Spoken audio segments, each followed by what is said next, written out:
O assunto agora é sobre dízimos. Velho Testamento, Malaquias, capítulo 3, versos 8 e 10. Roubará o homem a Deus? Todavia vós me roubais e dizeis: em que te roubamos? Os dízimos e nas ofertas alçadas. Trazei todos os dízimos à casa do tesouro, para que haja mantimento na minha casa.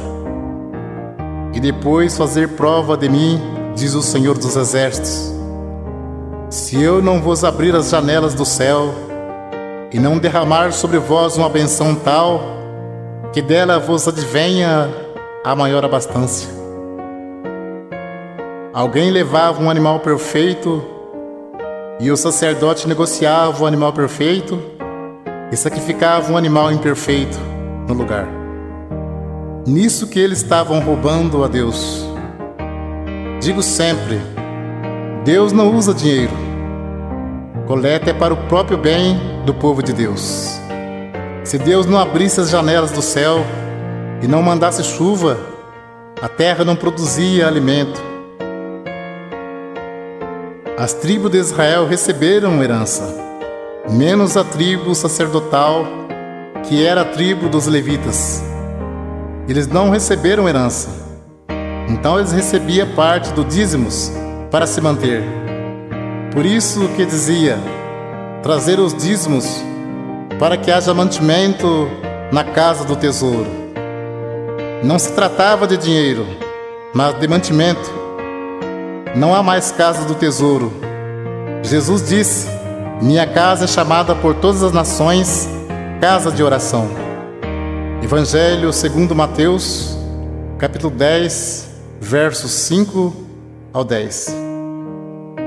Jesus enviou esses 12, ele ordenou dizendo, não ireis pelo caminho das gentes, nem entreis em cidade de samaritanos, mas ide diante as ovelhas perdidas da casa de Israel.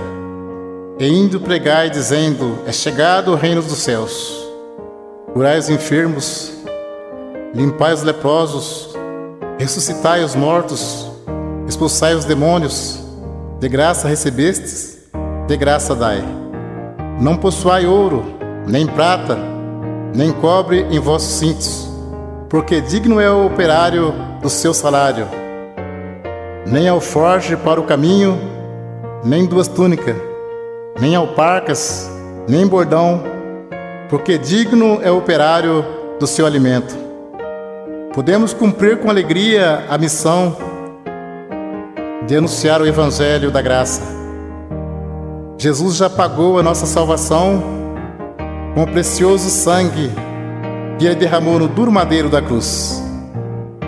Enviando o apóstolo disse, de graça recebeste, de graça dai. Não precisa explorar ninguém. A parte material, Deus tudo provê na nossa vida. Jesus Cristo, sendo Filho de Deus, não poderia vir desfazendo a lei de Deus. Tanto é que ele foi circuncidado ao 8º dia, segundo o uso da lei. Foi levado ao templo para ser consagrado, segundo o uso da lei. E cumpriu celebrando a última Páscoa. Então ele cumpriu a lei e trouxe a graça. A lei e os profetas duraram até João. A graça e a verdade vieram por Jesus Cristo. Hebreus capítulo 7, verso 9, 18 e 19. E para assim dizer, por meio de Abraão até Levi, que recebe dízimos, pagou dízimos, porque o precedente mandamento é abrogado por causa da sua fraqueza e inutilidade. Pois a lei nenhuma coisa aperfeiçoou, e desta sorte é introduzida uma melhor esperança, pelo qual chegamos a Deus. Hebreus capítulo 7, versos 12, 13 e 14. Porque mudando o seu sacerdócio, necessariamente se faz também mudança da lei. Porque aquele de quem essas coisas se dizem, pertence a outra tribo, da qual ninguém serviu ao altar, visto ser manifesto que nosso Senhor procedeu de Judá, e concernente a esta tribo, nunca Moisés falou de sacerdócio, porque dele assim se testifica: tu és sacerdote eterno, segundo a ordem de Melquisedeque. Jesus procedeu da tribo de Judá e não da tribo de Levi, que era a tribo dos sacerdotes. Então, se muitos espertalhões pregam que tem que pagar dízimo hoje, por que eles não se preocupam em cumprir mais algum mandamento da lei? Porque o assunto deles é só dinheiro. Procura enganar, sendo que dízimos era para que houvesse mantimento na casa do tesouro. Muitos querem tirar proveito para ganhar dinheiro, dizendo: digno é o obreiro do seu salário.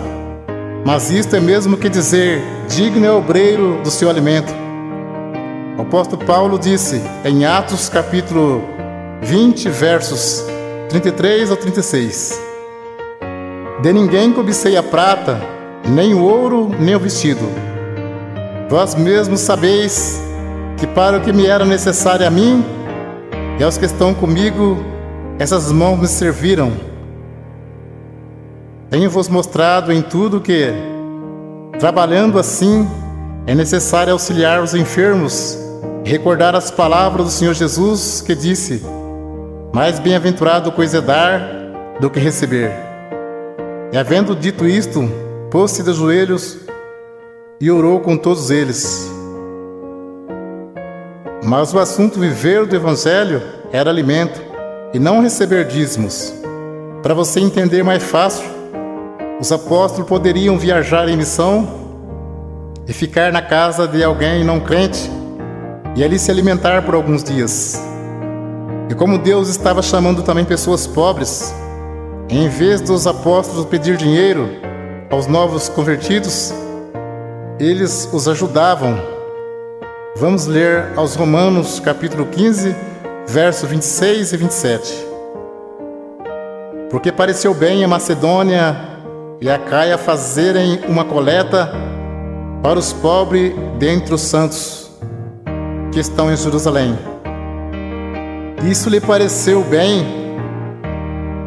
como devedores que são para com eles, porque se os gentios foram participantes dos bens espirituais, devem também ministrar os temporais.